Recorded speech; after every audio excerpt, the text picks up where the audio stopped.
So, it is September 4th, I believe.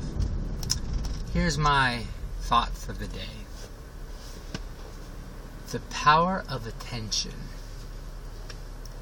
Now, you could think of this as, the power of getting attention. Haha, I can command people's attention. And that is powerful. That is a thought to be considered and a force to be reckoned with. If you are a leader, you're just born with leadership in your blood, you probably are very good at just getting people's attention.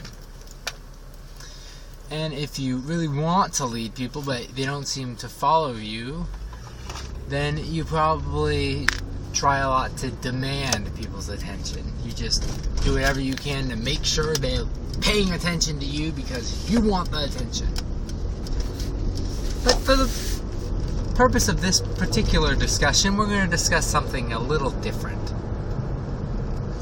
This idea first was brought to light for me when I was playing guitar at a party, and the hostess went to go talk to one of her friends, and one of her friends had made a comment about how everyone was late or things weren't being run very well or something that had negative implications. And the hostess looks at her, pauses, and says, "I love that shirt you're wearing." To which the friend replied, "Oh, thank you, I got it, blah, blah, blah, blah, blah, blah." And completely changed the focus of where the attention was. The attention was on the problems of the party, and she simply turned it with a statement that was very clear and focused onto something else, something more positive. Because she did not want to focus on the negative. She was going to make it a good night, and she was going to focus on the positive. So today, I had an experience. Someone at work was talking about something negative, and it was becoming an issue. It was, frustrating people. So I decided I was going to change the subject. I was going to draw attention, but not draw attention to myself, simply draw attention to something else. And so I asked a simple question: how's the nephew doing?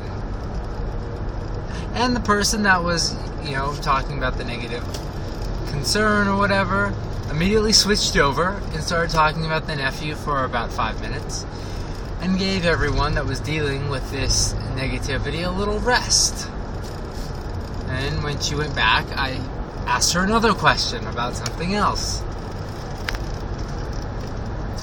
trying to pull the attention away from the negative and put it onto the positive. Now, some people say that I'm just super happy all the time, everything is goody two-shoes, and I just have my head in the clouds. Which, to some degree, might be true, but I wouldn't say my head's in the clouds. I just know that I want to focus on positive things, and I want the people around me to focus on positive things, and I know my negativity isn't going to forward that. And me just listening and taking in their negativity isn't going to forward that. So when I walk into a room, I'm going to tell people, good job. When I walk into a room, I'm going to praise them for the work they've been doing. When I catch someone doing anything good or right, I'm going to tell them, thanks for doing that. If they did something that's helping me in any way, I'm going to say, thanks for helping me. Not because my head's in the clouds, but because I know what I want. I want a positive atmosphere. I want to work in a happy place. I don't need all that negativity in my life. And I know that there is power in my words. Not necessarily because I'm special, but everyone has power in their words. And we can choose with our words to focus on the positive or the negative, and focus other people on the positive and the negative. So that's my thought today. Where is your attention? And where are you directing other people's attention? I hope it's on the positive.